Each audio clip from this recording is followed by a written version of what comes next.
welcome back to week 3 of a Wild Flight mystery quilt. We're going to dive right in with the week 3 blocks, which are the Skein blocks. For this, we are going to start out with 5 of fabric G and 5 of fabric A, the 11-inch squares. And basically what we're going to be doing is we're going to be making 8 at a time half square triangles. So again, you're going to want your marking pen. Like I said in the last video, I like to use the friction pens, which do erase with heat. We'll come back with really cold temperatures. It's never been a problem for me, so this is what I'm going to use. To get started, we're going to start with our fabric G because it's a lighter color, and we are going to mark each of the fabric G pieces of fabric on the wrong side in an X fashion. I'm just going to do one here as an example, but we're going to need to do a total of 5. So I'm on the wrong side of my fabric here. I'm going to take my pen and I'm going to mark diagonally in one direction. And I'm going to mark diagonally in the other direction. So we're basically making a massive X on the back of fabric G.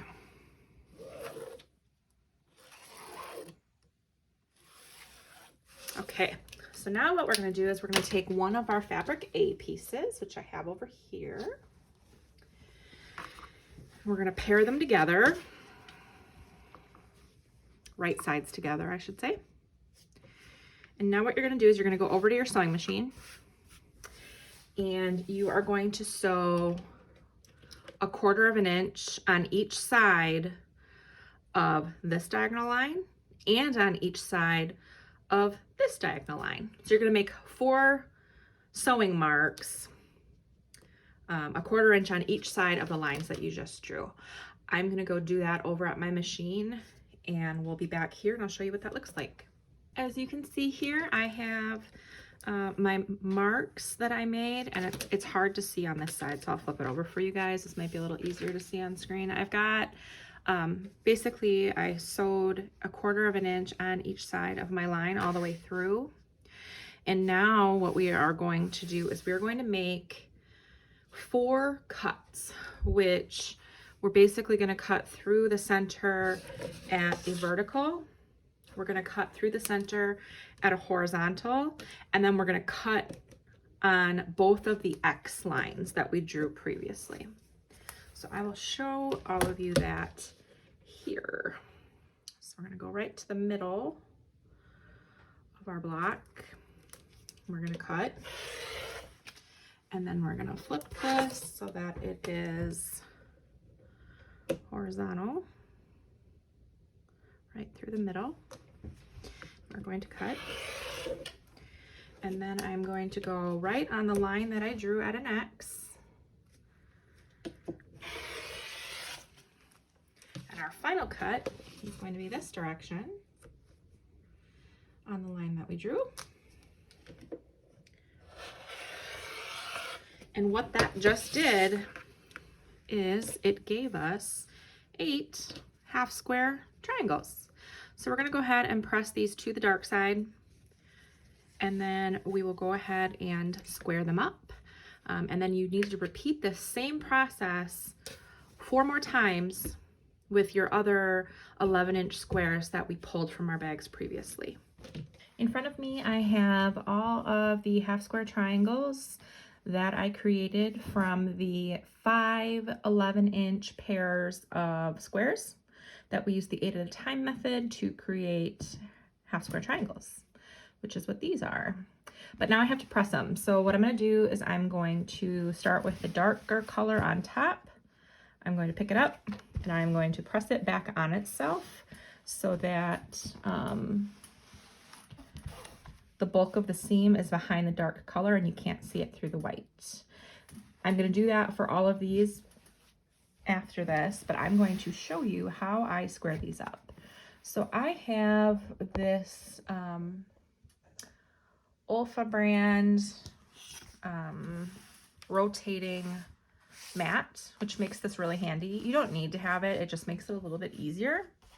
So what I'm going to do is I am going to line up my seam on my 45-degree line on my mat. Your larger mats are going to have these 45-degree lines as well. I just like the smaller one because I can sit down at my side table here and do it. So I'm going to line up both sides on my 45-degree mark. I'm going to grab a cutting edge here, and we are going to make this a 4.5 inch half square triangle. So in order to do that, I'm going to start at this edge is pretty well straight. I'm going to go over 4.5, and I am going to cut.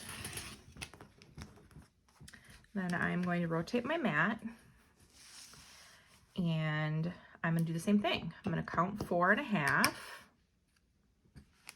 and I'm going to cut.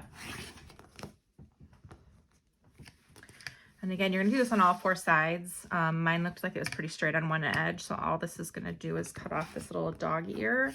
And then if I turn again, you'll see that I don't have anything to trim. But this is a perfect 4.5 inch half square triangle. I'm going to go through and I'm going to do this to the remaining 35 of them.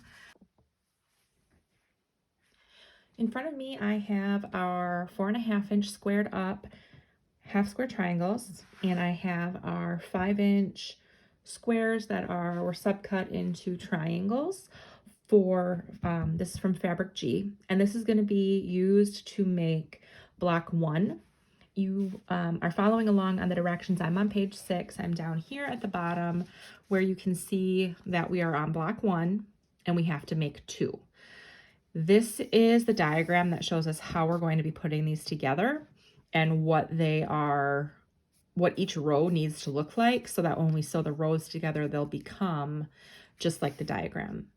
I'm going to show you how we're putting together block number 1, and then I'm going to leave you to make blocks 2 through 4 on your own. Just keep in mind that you really need to pay attention to the orientation of the half square triangle, because when we get to the next page, page 7, they get oriented upside down, and while they're the same pieces with, you know, the 5 inch triangles from Fabric A instead of Fabric G, it really changes the look of the whole block, and you want to make sure you get the right pairs of blocks. So for block 2, you're going to make 2. For block 3, you will make 1. And for block 4, you're going to make 1. So just pay attention to that. And then if there are any pieces of advice I could really give you, is that it's critical that you label these blocks when you are done. They look so similar that if you don't label them, you're going to spend so much time later on trying to figure out which one's which when we go to assemble the whole quilt. So with that said, let's go ahead and lay out for block number 1, which is on page 6 here, this guy right here down at the bottom. So I'm going to leave that so we can kind of see it on here. I think I can zoom out just a smidge. Oh, I can. Okay. So we'll scooch that up a bit here. And I'm basically just going to draw this picture out on my side table with my actual pieces. So I am going to take all 4 rows. It's probably not all going to fit on screen here for you guys, but I'll do my best.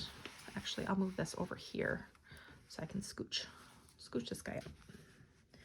So we're going to do 4 rows. This is going to go off screen too. Big square. All right, so that's my 4 rows. And now I'm essentially going to fill it in with half square triangles that are oriented in this direction. And yours, of course, are going to be done in your fabulous colors. I'm loving all of you that posted on the Facebook page with the colors that you chose, and I cannot wait to see what they end up looking like. So much variety.